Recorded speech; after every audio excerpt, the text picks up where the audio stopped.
Do you like eating fries? So fries actually means something else in sexual education, which is to talk about consent. So how to spell fries? F-R-I-E-S. So the first one, F, freely given, means that you want to do it because you want to do it. Nobody forces you to do so. And then the next one, R, reversible, means that if you don't want to do this thing, like at this moment, you can say no because your consent could be retracted at any point of the time. And then informed means that you know what you're getting yourself into. Even though if you do this and you know the consequences and you still want to do it, then you are informed. And then enthusiastic means that you really want to do it. Nobody forces you to do it. It is because you want it from the bottom of your heart and you do it, and that's enthusiastic. And then S, specific, means that you only agree towards certain things in what you have discussed beforehand. So that's fries.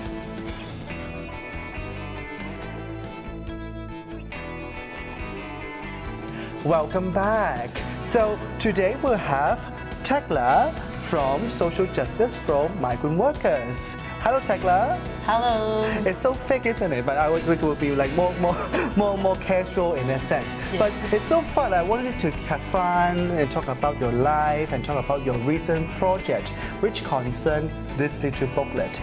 This, if you're listening online, if you can't see it, it read breast and cervical cancer, things you need to know.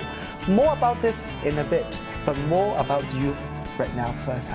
So, Tekla, would you like to introduce yourself first? Yeah. Hello, I'm Tekla, and I'm from Philippines, and I'm already working here in Hong Kong for almost 2 decades now. Wow. Yeah, as you can see in my hair, like it's No getting lie. gray. So, yeah. Before I joined the Resolve, I became a contributor writer of The Sun. So from The Sun, I saw a lot of sufferings of domestic workers, violations from their employers, sexual abuses, and especially when they get sick, like they have this cancer, and I saw a lot of domestic workers who died because of cancer, and that makes me think, how can I help them? Right. So I empowered myself, I attended leadership training, and the last one I attended is this Resolve. So at the end of our project, like I end up establishing this group, Social Justice for Migrant Workers, and that's how it started. I mean, like, I'm so, like, actually, for people who don't actually, like, for people who don't know, I only met Tekla 2 months ago. Like, we met in a Her Fun event on celebration for International Women's Day, and that is the first time I saw you. And then I go back home, and then I you know, like, go to Facebook, and I see, wow, couple thousands of, like, followers. Like tens of thousands of followers. Like how many followers do you have now? Like on your personal account and your social justice account? In my personal account, I have 12,000 followers. And in our page, like it's a private page. Actually, it's 41,000 now. 41. Yeah. Oh my God. Yeah, it's quite a lot now. Yeah. You're so humble, are you? Yes. So it started just with a Resolve Foundation project, isn't it? Would you like to tell our audience more about what's your project and how did you found the entire Facebook group and the activism? Yeah, because during my trainings in Resolve, I learned how to fight for our rights, especially the domestic workers. We should know our rights. We should empower ourselves. Then we have a voice. Right. So by doing this, I do it actual. In our community of domestic workers. So I reach out, by using our platform, Social Justice for Migrant Workers, because I know a lot already of domestic workers. Right.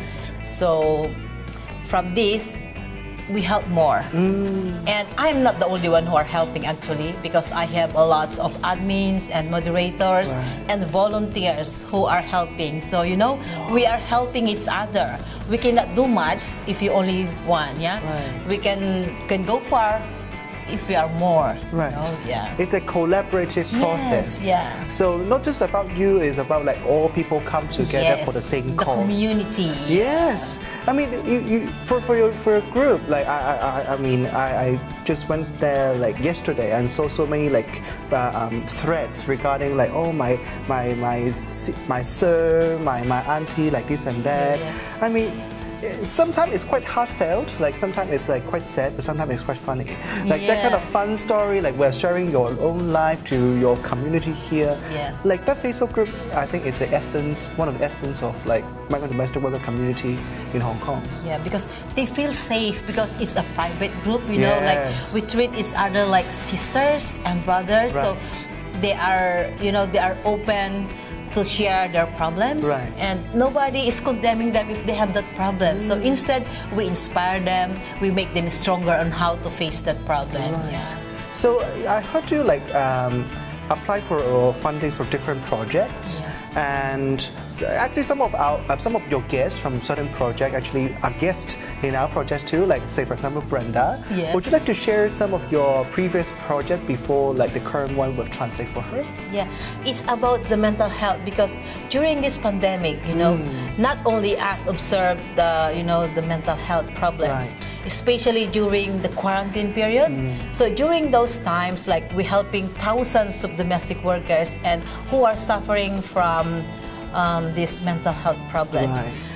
Those who got COVID, those who are quarantined for not only 14 days but 21 days without food, you know, without drinking water in the quarantine. So they don't have this medicine, and their employers and some of the agencies doesn't support them. So they come to us, and there's the time like I realized that our sisters need to have this mental health talk to help them fight for this, you know. It's really difficult. Sure, you also experience that problem. So by doing that, we help a lot of problems to, you know, to fight this loneliness while on the quarantine. So by doing that, we do this arts also because arts is a good way of expressing. Yes, expressive art. So we have this competition for art, making posters and, you know, making poems. So that's how they can express themselves, their loneliness, you know. So that's all what we do during those years of COVID. Right. And then like that comes to the current project that you are working on, which is on cervical cancer and breast cancer. So would you like to share about like why did you care about this particular project or issue? And why did you like apply funding to, you know, like make a difference in the community? This project is very close to my heart because for a few years I have a cousin who got diagnosed with cancer here in Hong Kong, and I look after her for 1 month in Family Hospital in Taiwan, and it's really heartbreaking. And not only my cousin, a lot of my friends also like died of cancer.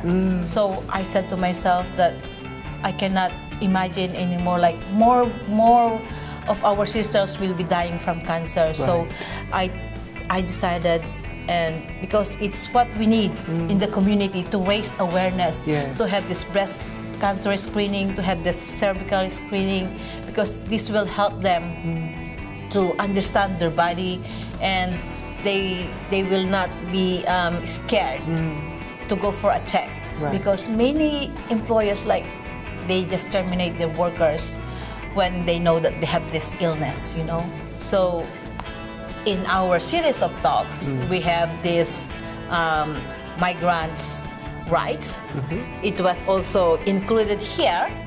So not only to fight for their mental health, but they will also know their rights when they get sick. So all in all is in here. So going back to the workshop itself, I think like I attend a couple ones, like one on like mental health issues, and the one that on today's shooting day there is another workshop on cervical cancer and like treatment, for example, like that, and how to prevent it using like vaccine, for example, what was the reception of the audience? How did they find those talk? Are they, like, because like, when you talk about breast and cervical cancer, you have to talk about HPV, which is transmitted through sex. Or even though a lot of people may not know is that like HPV, you cannot protect using, say, condom, for example. I mean, even if you use condom, it's not like 100% proof. HPV, and then in the global population, it's around 80% of the people has HPV. So how do you raise this awareness, and as well as how to, like talk about this amidst all this taboo, like especially in Filipino or Indonesian like culture, which is quite like sex negative. It's really very difficult. Yes, to start. But when you get started, and then like it's getting easier because people come to understand the importance of this awareness, because it's a life-saving. So slowly, we cannot force them like, please come. But when they see first and second and third, then here comes. You see, just now, even it's raining. Oh yes, it's Amber. It's rain, and we still have this participants. So that means like we have impact to the community, that they are now very interested in looking after their health. Any like specific like questions that I asked that is so striking that you still remember vividly? It's about it's about funny. They said like because they have she acquired cancer here in Hong Kong. And when she go home, she is still allowed to have sex with the husband, you know. And our guest speaker said, yes, you still can. Because she's already cured, right? And a lot of people what don't understand is that though HPV mostly affect or highly affected women than to men, but men has their own like responsibility in terms of protecting their close ones too. Say for example, why HPV vaccine is still important for men to administer, simply because a lot of time women get it from men, and then though the HPV doesn't usually affect men as much as women, so a lot of men actually don't really care about it. But bringing this kind of discussion like in your workshop actually helps like bridge that kind of discussion between like husband and wife regarding their sexual issues, this kind of stuff, right? It really helped them to understand, you know, because some it's really difficult for them to open to their partners, right? But if you have a good communication with your husband, then he is a good support to what you are experiencing, right? So really, it really means a lot to have communication with your families, with your friends, if you have this one. Right. Another thing that I think I don't know whether you can shed some light on is about health equity, because like as we mentioned like in the morning today, that HPV vaccination is quite expensive. And then even to local population, if not like for migrant domestic workers, it's even more expensive. And any words that you want to like tell people like regarding vaccination, or to address this kind of like inequity in terms of health access, or other thing would be like, is it expensive for people in Hong Kong, no matter you're local or migrant domestic workers? Is it easy to get like pap smear, for example, to get health check, or to get other treatment? Pap smear is quite easier for now, because we only pay 100 HKD when we go to the public clinic. But the only difficult is that the clinic is only open from Mondays to Friday. So that is the problem, you know. During our day off, it's closed. So some resort to private clinic. Because they value their health. I always encourage them that health is wealth. So we need to save some money for our health, because if you don't look after yourself, then how can you work longer here in Hong Kong? How can you provide for your family, right? So we need to look after ourselves first, then you can look after your family. Even it's expensive sometimes, we need to do it for our health. Because if you don't listen to your body, you will lose your life. And then how can you help? How can you support your family back home? Right? That's true. Yeah. I think we can go to the booklet right here because like it actually launched today. Yes. It's freshly launched today. Yes. And I'll tell you where to get it in a bit. But like just going through, there are different websites that is related to like say breast cancer and then or other cancers fund, public hospital, all this kind of stuff. It's a really well-made booklet. And then how long have you been like preparing this alongside with your like workshop projects? Yeah, it's a few months. Oh. Like 4 months. 4 months. Yes, and then we have it. It's actually very extensive. Yeah.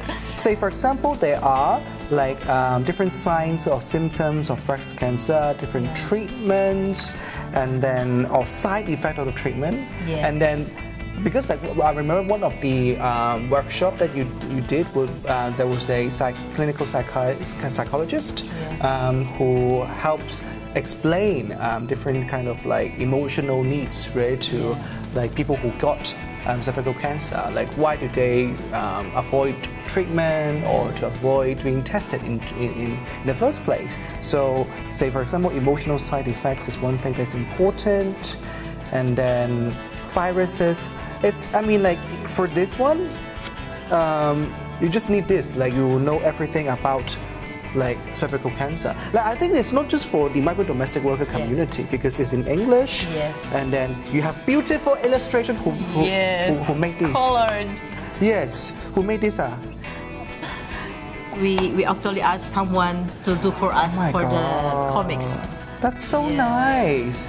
You see, like the thing is, like it's important for all people, like even if you have comics, you can do that, teach your kids and students about all these kind of issues. I mean, it's a very well-made booklet. Thank you. Absolutely. So how can people find this booklet if they want to have acquire one or to have any questions regarding like cervical cancer in general? Yeah, soon we're gonna open the digital. Oh, the PDF? Yes. And if they would like to have some, then they can message us in Facebook or they can WhatsApp me and we can share it to them because we have 2,000 copies of this. Yes. So avail now while it's last. Yeah. 1,099 because like I have one already. And one more thing is that in the future, like we're going to translate it in Tagalog and Bahasa, so everybody can read it and understand That's great. Yeah. Because like Bahasa Indonesia, like in terms of this kind of outreach material is quite limited. Yes. Even in Tagalog too, like especially it is situated in Hong Kong, and then it's something that's extremely important to the community. So if you need one, you can. How should we find you? They can find me in Facebook By searching Martes Palma or Tekla, and they can join our page Social Justice for Migrant Workers, but they need to join the group, which is the original. I joined it. Yeah, because many copied our name. Really? Yes, yeah. So I'm a copycat. Yeah, so they need to find the one with 40,000 and above, 40,000. Because that's the original. Yeah, we are the original. Okay, so did you find all this information at Social Justice for Migrant Workers? And if you want to get a physical copy like this, you can contact Tekla at 6872-0498. Again, that will be 6872-0498. So thank you, Tekla, for coming to this podcast today. And then I hope you have a great launch on this project, and I wish you all the best. Thank you so much.